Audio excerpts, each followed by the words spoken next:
नमस्कार, मैं हूं राहुल चौहान के न्यूज इंडिया में आपका स्वागत है। दिखाएंगे बड़ी खबरें। बड़ी खबर लखनऊ से है। ठंडी हवाओं ने बदला मौसम। मौसम विभाग ने जारी किया अलर्ट।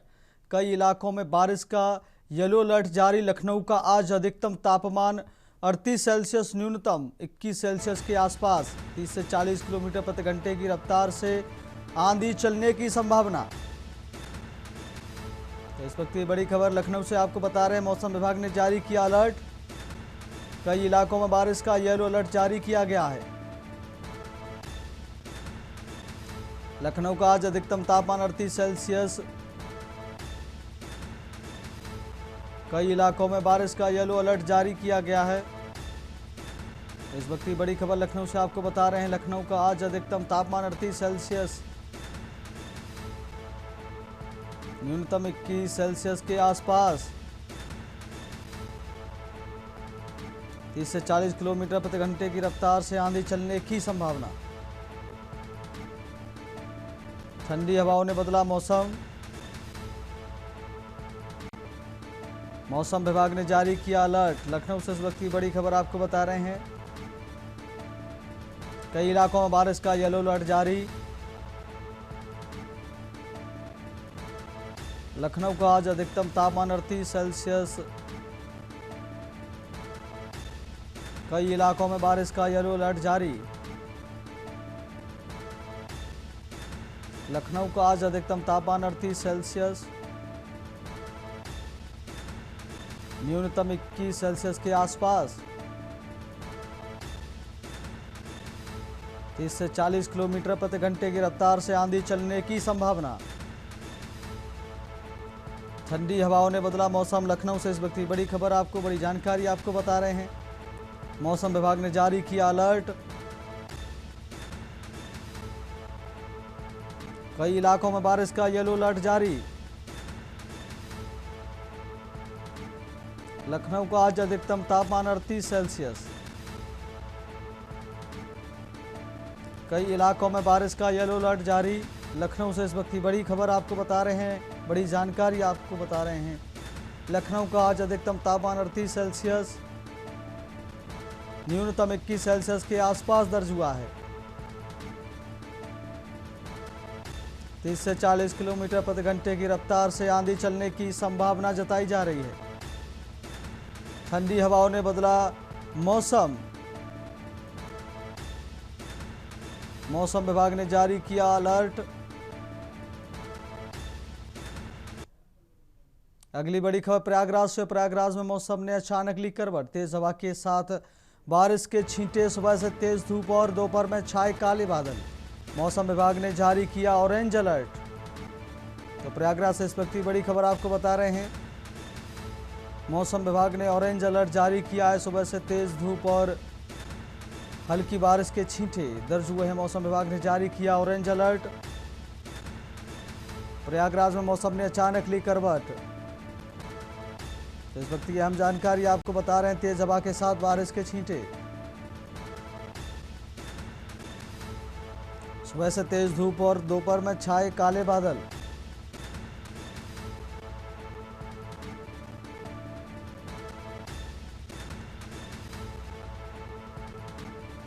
प्रयागराज में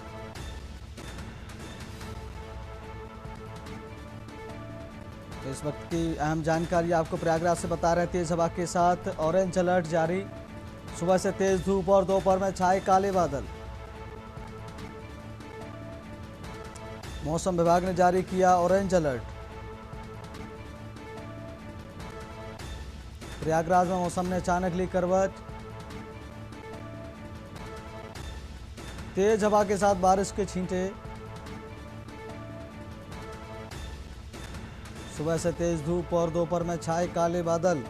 प्रयागराज से इस वक्त की अहम जानकारी बता रहे हैं आपको। मौसम विभाग ने जारी किया ऑरेंज अलर्ट। प्रयागराज में मौसम ने अचानक ली करवट। तेज हवा के साथ बारिश के छींटे।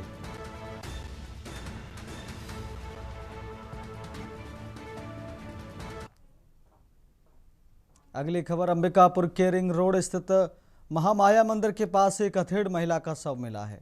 सब खून से लथपथ था और महिला की बेरहमी से हत्या की गई है।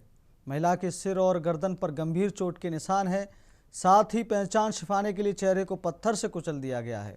सूचना मिलते ही पुलिस और फॉरेंसिक टीमें मौके पर पहुंची और जांच शुरू की। सबको पोस्टमार्टम के लिए अस्पताल भेज दिया गया है। घटना से इलाके में डर और गुस्सा दोनों हैं। लोग सुरक्षा व्यवस्था पर सवाल उठा रहे हैं। पुलिस आसपास लगे सीसीटीवी कैमरों की जांच कर रही है ताकि आरोपियों का पता लगाया जा सके।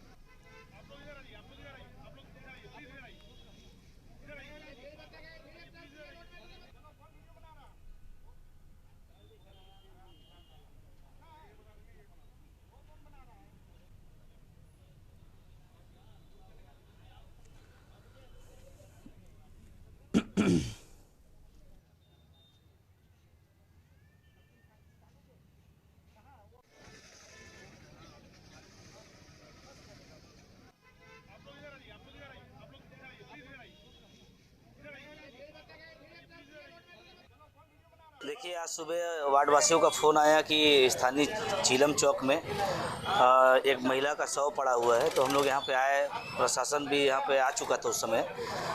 हम लोग उस महिला के शव को देखे तो ये ऐसा प्रतीत होता है कि उसके साथ बहुत दरिंदगी हुई है और उसका मर्डर हुआ है, उसका कत्ल हुआ है। आसपास के सीसीटीवी कैमरा को भी हमने देखा है तो उसमें एक आदमी के साथ वो आते दिख रही है। उसके बाद फिर यहाँ पे जो घटना हुआ है वहाँ पे भी सीसीटीवी कैमरा लगा हुआ है, उस कैमरे को भी देखे हैं हम लोग। जी सर, किस तरीके का घटना हुआ? आज थाना कोतवाली क्षेत्र के झीलम चौक में पता लगा कि एक मटन शॉप जो कि गुमठी में है, वहां पर एक महिला की बॉडी पड़ी हुई है। पुलिस के वरिष्ठ अधिकारी मौके पर आए हैं, एफएसएल की टीम और साइबर टीम आई है, जांच पड़ताल कर रही है और प्रथम दृष्टया जो है ये हत्या का मामला लग रहा है, जिसमें कि इसमें जल्द से जल्द जो है वो गिरफ्तारी की जाएगी। हरियाणा के कृषि मंत्री श्याम सिंह राणा ने यमुनानगर की अनाज मंडी का दौरा किया। इस दौरान उन्होंने किसानों और आढ़तियों से बातचीत कर उनकी समस्याएं सुनी। मंत्री ने बताया कि पूरे हरियाणा में 114 अनाज मंडियां हैं और सभी मंडियों पोर्टल वेरिफिकेशन का काम तेजी से किया जा रहा है। यमुनानगर में करीब 1,20,000 किसानों में से 1,13,000 किसानों का पोर्टल वेरीफाई हो चुका है, जबकि बाकी का काम भी जल्द पूरा कर लिया जाएगा। उन्होंने कहा कि गेहूँ खरीद के लिए एजेंसियों ने सभी जरूरी इंतजाम कर लिए हैं, जिससे किसानों को किसी तरह की परेशानी नहीं होगी। मंत्री ने यह भी कहा कि सामान्य बारिश में किसी तरह का नुकसान नहीं होगा और किसानों को उनकी फसल का भुगतान लिफ्टिंग के 48 घंटे के भीतर सीधे उनके बैंक खातों में कर दिया जाएगा।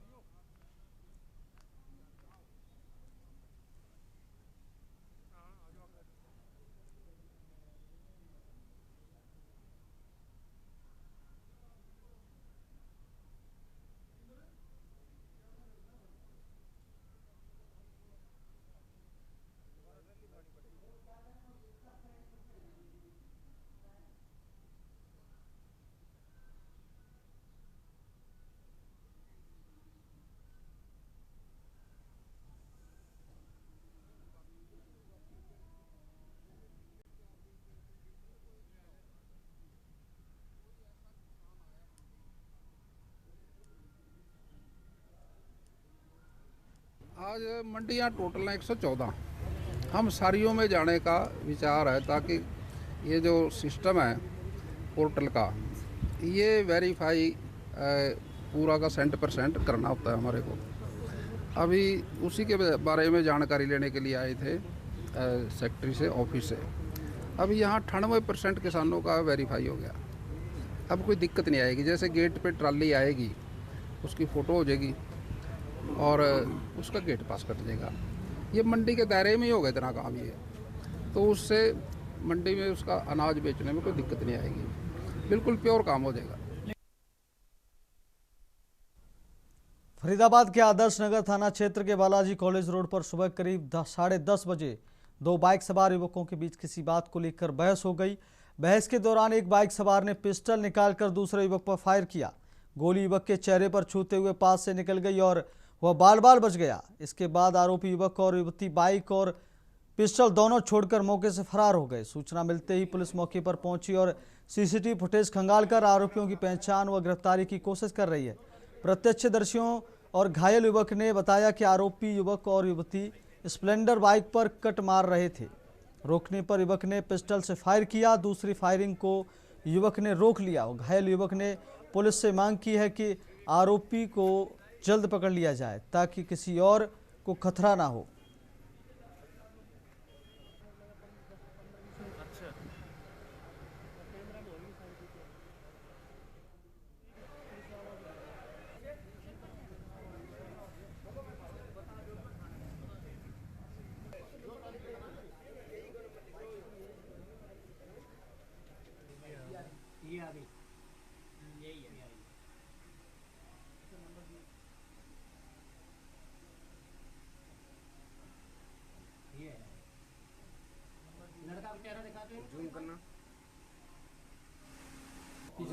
ये आदर्श नगर बल्लभगढ़ में आदर्श नगर है, बालाजी पब्लिक स्कूल रोड। ये अभी 10:30 बजे की समथिंग बात है। तो एक दो बाइक वाले थे, उनमें आपस में विवाद हुआ और एक ने पिस्टल निकाली और गोली चला दी डायरेक्ट। अच्छा, हाँ जी। गोली लगी किसी को? गोली लगी, हाँ, यहाँ होके निकल गई है। अच्छा, कितने राउंड फायर किया? एक राउंड फायर किया था। कितने लोग थे अगर बात की जाए तो? जो वो बाइक में दो थे, एक लड़का था एक लड़की। तो किस चीज को लेकर, किस बात को लेकर विवाद हुआ? कुछ नहीं, बस ये रास्ते के ही उसने कट मार दिया तो उसने दूसरे वाले ने बोला कि भाई ऐसे कट क्यों मार रहा है। हाँ, इसी बात पे उसने पिस्टल निकाली और तान दी उसके ऊपर। फिर थोड़ा बहसबास हुई और उसने गोली चला दी। यहाँ से जा रहा था, ये कट जो दिख रहा है बाइक पे, ड्यूटी सुबह 10:25 की घटना है। एक बंदा एक लड़की के साथ जा रहा था, उसने यहाँ पे कट मारा। मैंने उसको कट मारने पे टोका, मैंने कहा यार गाड़ी सही से चला, खुद भी मरेगा मुझे भी मारेगा। उस बात पर उसने गाली दी। जब मैं उतर के उसके पास गया, उसने मेरे ऊपर पिस्टल तान दी। मैंने पिस्टल पकड़ ली, उसने फायर झोंका जो यहाँ होकर सीधा गया ऊपर की तरफ। फिर मैंने पिस्टल भी छीन ली उससे, बैग भी छीन ली और वो भाग गया। दोनों जने मौके से फरार हो गया। फरार हो गया। सूचना थाने में 10:30 बजे के लगभग सूचना प्राप्त हुई कि भाई यहाँ बालाजी कॉलेज स्कूल के पास किसी व्यक्ति ने गोली चलाई है। जिस सूचना को पाकर हम यहाँ मौके पर पहुंचे तो पता चला कि विवेक सारस्वत के साथ बाइक की साइड को लेकर झगड़ा हुआ है और वो नाम पता ना मालूम आदमी इसके ऊपर गोली चला के भाग गया है। क्या कुछ पहचान हो पाई है? कोई सीसीटीवी फुटेज भी आ रहा है जिसमें बाइक पे लड़की और एक लड़का भी जिन्होंने फायरिंग किया वो दिख रहे हैं? हाँ, बाइक पे दिख रहे हैं लेकिन अभी उनका पता नहीं चला है। बाइक को कब्जे में ले लिया गया है और आगे अनुसंधान जारी है। जैसे ही पता लगेगा उसको गिरफ्तार कर दिया जाएगा। मिर्जापुर में हरसिंहपुर और विद्यांचल धाम को जोड़ने वाला प्लाटून पुल, जिसका उद्घाटन 15 दिन पहले विधायक रत्नाकर मिश्रा ने किया था, अब क्षतिग्रस्त हो गया है। इसके चलते राहगीर जान जोखिम में डालकर गंगा पार कर रहे हैं। स्थानीय लोगों का कहना है कि पुल भ्रष्टाचार का शिकार हुआ है। क्षतिग्रस्त पुल के कारण यात्रियों में आक्रोश बढ़ गया। विद्यांचल क्षेत्र में पीपा पुल खुला होने के कारण लोग गहरे पानी में स्नान कर रहे हैं, जिससे किसी भी समय बड़ा हादसा हो सकता है। सोशल मीडिया पर पुल का वीडियो वायरल हो गया है, जिसमें छोटे छोटे बच्चे और परिवार सहित यात्री जोखिम उठाते हुए गंगा में स्नान करते दिख रहे हैं। पुल की हालात गंभीर हैं और लोग प्रशासन से तत्काल सुधार या बंद करने की मांग कर रहे हैं।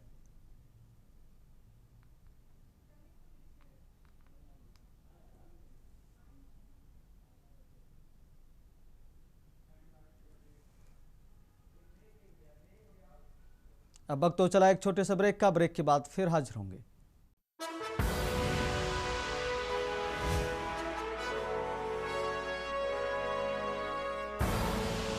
आप देख रहे हैं के न्यूज, खबरों का सारथी।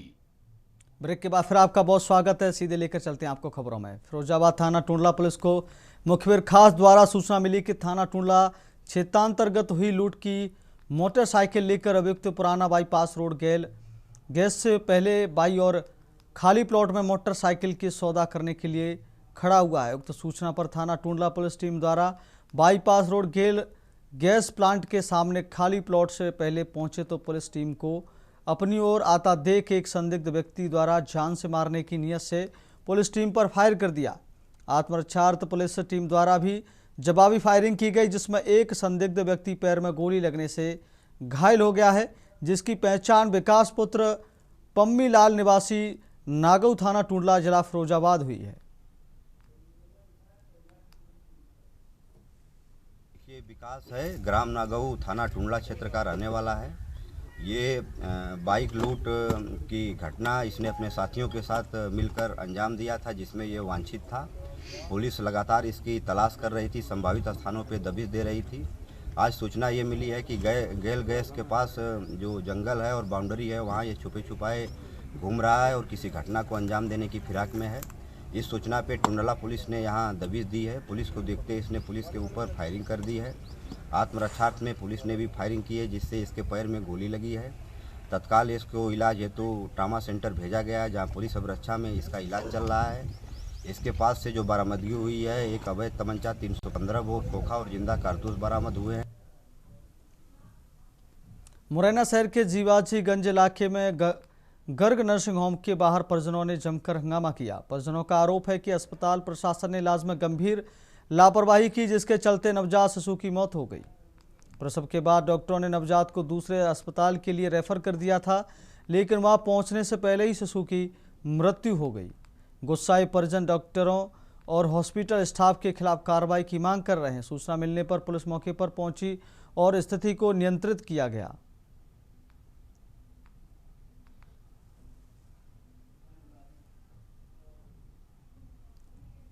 औरैया के बिधुना में नशेड़ियों ने जमकर तांडव मचाया। लैब संचालक नीरज यादव और उनकी पत्नी पर ईंटों से हमला किया गया। हमलावरों ने सिर पर वार किया और दांतों से भी काटा। बीच बचाव में आई गर्भवती महिला अर्पिता सेंगर पर डंडे से हमला किया गया। एक अन्य दंपत्ति समेत कई लोग घायल हुए। जानकारी के अनुसार आरोपी इनसे पहले भी एक महिला पर पत्थर मार चुके हैं। पुलिस ने सभी घायलों को मेडिकल कराया और तहरीर मिलने पर सख्त कार्रवाई की बात कही है।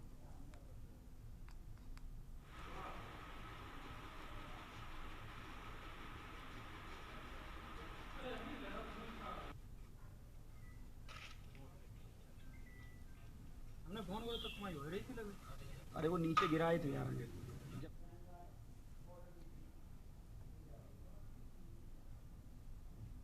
कासगंज में एक तरफ जो उत्तर प्रदेश सरकार महिलाओं व बच्चियों को सुरक्षित करने व मजबूत बनाने के लिए तरह तरह की योजनाएं चल रही है, वहीं उसके विपरीत कासगंज जनपद में मेडिकल कॉलेज की एक छात्रा के साथ प्रिंसिपल द्वारा सेक्सुअल हरेसमेंट करने का मामला सामने आया है।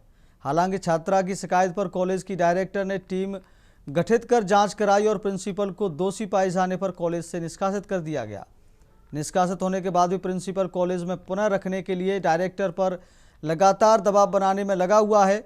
बता दें कि मामला कासगंज कोतवाली क्षेत्र के नगरी गेट स्थित क्रिश्चियन हॉस्पिटल का है।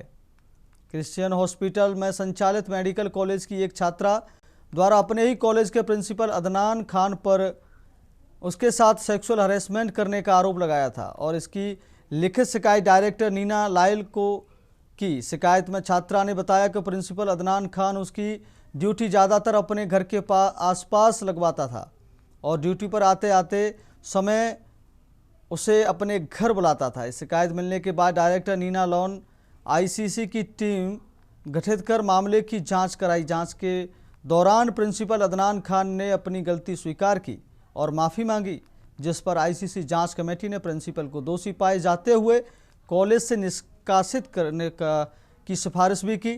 जांच कमेटी की सिफारिश पर क्रिश्चियन हॉस्पिटल की डायरेक्टर नीना लॉयल ने प्रिंसिपल अदनान खान को तत्काल प्राप्त से कॉलेज से निष्कासित कर दिया। निष्कासित होने के बाद प्रिंसिपल अदनान खान शहर व कॉलेज के अन्य लोगों के साथ मिलकर डायरेक्टर नीना लायल पर पुनः कॉलेज या हॉस्पिटल में रखने के लिए लगातार दबाव बनाने में लगा हुआ है।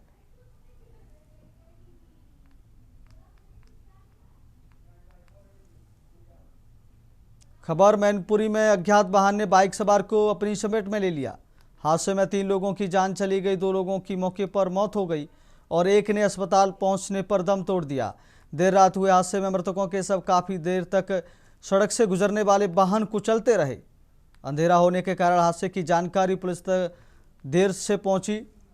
सभी मृतक जनपद कन्नौज से शादी कार्यक्रम में शामिल होने मैनपुरी आए थे।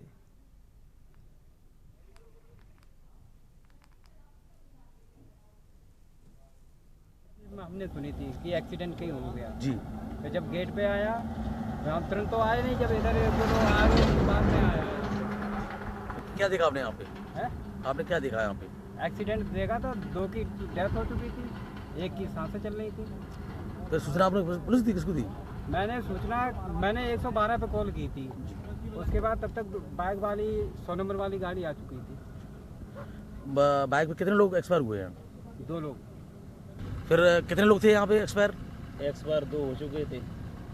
अच्छा एक अचेत में पड़ा था, कुसमरा की तरफ से एक गाड़ी आई, वो भी रोंदती हुई चले गई। हम लोगों ने बैटरी दिखाई, फिर भी नहीं रुकी। अच्छा रौंद के चली गई है? नहीं, एक को जो जिंदा पड़ा था उसको। कितने घायल हैं इसमें? 3 खत्म हो चुके बिल्कुल। खबर उन्नाव से, जहां सांसद साक्षी महाराज ने पश्चिम बंगाल की चुनावी गतिविधियों और केंद्रीय गृह मंत्री अमित शाह के दौरे पर अपनी राय दी। उन्होंने कहा कि पश्चिम बंगाल देश का महत्वपूर्ण राज्य है और उनका यहां से लंबे समय से आध्यात्मिक संबंध रहा है। साक्षी महाराज ने बताया कि पुरुलिया, आसनसोल, रानीगंज और कोलकाता, बाकुंडा सहित कई स्थानों पर उनके आश्रम संचालित हैं। हाल ही में राज्य के दौरे पर वे वहां मौजूद रहे और अमित शाह के कोलकाता दौरे के समय भी मौजूद थे। साक्षी महाराज ने दावा किया कि उन्होंने जनता की नब्ज को करीब से समझने की कोशिश की। उनका कहना था कि अमित शाह के चुनावी भाषणों में ताकत दिख रही है, जिससे इस बार पश्चिम बंगाल में राजनीतिक बदलाव संभव है। उन्होंने यह भी कहा कि जनता ममता बनर्जी की सरकार को सत्ता से बाहर कर सकती है। बता दें कि साक्षी महाराज ने पूर्व सांसद ब्रजभूषण शरण सिंह के उस विवादित बयान का समर्थन किया जिसमें देश में 2 खलनायक होने की बात कही गई थी। उन्होंने बताया कि ब्रजभूषण शरण सिंह उनके पुराने और करीबी मित्र हैं और दोनों का साथ जेल से लेकर लोकसभा तक रहा है। साक्षी महाराज ने कहा कि ब्रजभूषण शरण सिंह का बयान आहत भावनाओं के कारण आया होगा और इसे उसी संदर्भ में समझा जाना चाहिए। उन्होंने कहा कि भारत में मुसलमान दुनिया के कई देशों की तुलना में अधिक सुरक्षित हैं। उनका कहना था कि यदि कोई सुरक्षित माहौल में रहते हुए भी देश या सरकार के खिलाफ अपशब्दों का प्रयोग करता है या राष्ट्र के विरुद्ध काम करता है तो समाज उसे गलत नजरिए से देखता है। उनके बयान इस बारे में कोई टिप्पणी नहीं करना चाहता, लेकिन फिर भी मैं ये कहना चाहूँगा, अब मैं फिर जफर खान का आपको एग्जाम दूंगा जो अभी विदेश से चल के आए। उन्होंने कहा कि हिंदुस्तान में जितना मुसलमान सुरक्षित है उतना विश्व में कहीं सुरक्षित नहीं है, और हिंदुस्तान में सुरक्षित मुसलमान यहाँ पत्थर फेंकेगा, सरकार को गालियां देगा, मतलब अपनी पैर को काटेगा तो खलनायक हो गया कि नहीं हो गया। नंबर 2, ब्रजभूषण शरण सिंह जी मेरे मित्र हैं, बहुत जिगरी मित्र हैं। हम लोग जेल के साथी हैं, हम लोग लोकसभा के साथी हैं। वो बहुत कद्दावर नेता हैं, बहुत ईमानदार नेता हैं, स्पष्ट वक्ता हैं, जुझारू हैं। उनके सम्मान में जितने शब्द कहे जाए कम है। सवर्ण होकर उन्होंने सवर्ण के बारे में इस शब्द का जो प्रयोग किया है, जानते हैं क्यों? वो आहत हैं। इस देश में सवर्णों की रक्षा अगर किसी ने की तो भारतीय जनता पार्टी ने की। फिलहाल मेरे साथ इतना ही। देखते रहिए के न्यूज़ इंडिया। दीजिए इजाजत, नमस्कार।